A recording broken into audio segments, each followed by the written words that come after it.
નમસ્કાર, આપ જોઈ રહ્યા છો TV9. હું છું જગદીશ. સમાચારની શરૂઆત કરીશું અને સૌથી પહેલા વાત કરીશું એક જોખમી મુસાફરીનો વિડીયો વાયરલ થયો છે.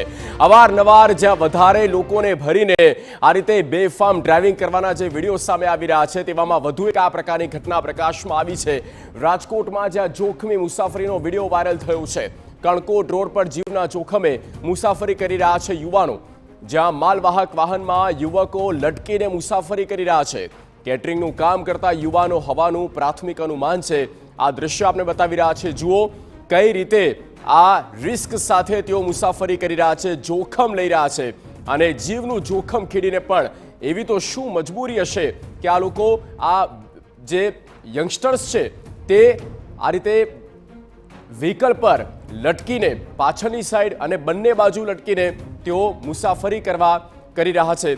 કેટરિંગનું કામ કરતા આ લોકો છે, ઉંમર ઘણી નાની લાગી રહી છે, દેખાઈ રહી છે. રાજકોટમાં આ જોખમી મુસાફરીનો વિડીયો વાયરલ થયો છે.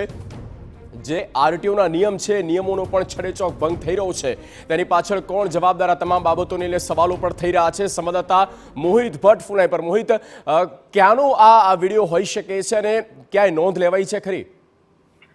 જગદીશ, આ વિડીયો રાજકોટના કણકોટ રોડ પરનો આ વિડીયોનું પ્રાથમિક રીતે સામે આવ્યું છે કે જેમાં જે પ્રકારે તમે દ્રશ્ય જોઈ રહ્યા છો કે એક માલવાહક વાહન છે, તેમાં લોકો મુસાફરી છે તે કરી રહ્યા છે. પ્રાથમિક રીતે કેટરિંગના ધંધા સાથે જોડાયેલા આ લોકોનું સામે આવ્યું છે. કણકોટ રોડ પર મોટા પ્રમાણમાં પાર્ટી પ્લોટ્સ આવેલા છે અને લગ્ન ગાળાની અત્યારે સિઝન ચાલી રહી છે, ત્યારે જે તેમાં કામ કરતા જે યુવકો છે તે જતા હોય તેવું અત્યારે પ્રાથમિક રીતે સામે આવ્યું છે. સોશિયલ મીડિયામાં વિડીયો છે તે વાયરલ થયો છે. તમે જે પ્રકારે દ્રશ્ય જોઈ રહ્યા છો કે લટકતી હાલતમાં જે યુવકો છે તે ઉભા છે અને કોઈ દુર્ઘટના સર્જાય તો જવાબદારી કોની, તે એક મોટો સવાલ છે તે અત્યારે ઉઠી રહી છે. એટલું જ નહીં, પરંતુ વાહનની સ્પીડ પણ એટલા પ્રકારની છે કે ઝડપથી અકસ્માત સર્જાય તેવી પૂરી શક્યતા છે.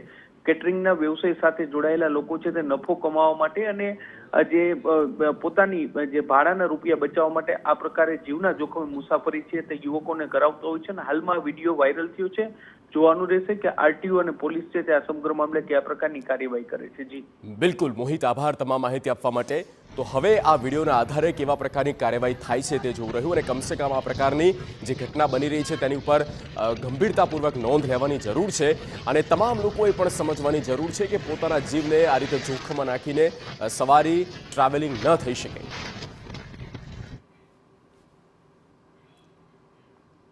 દેશમાં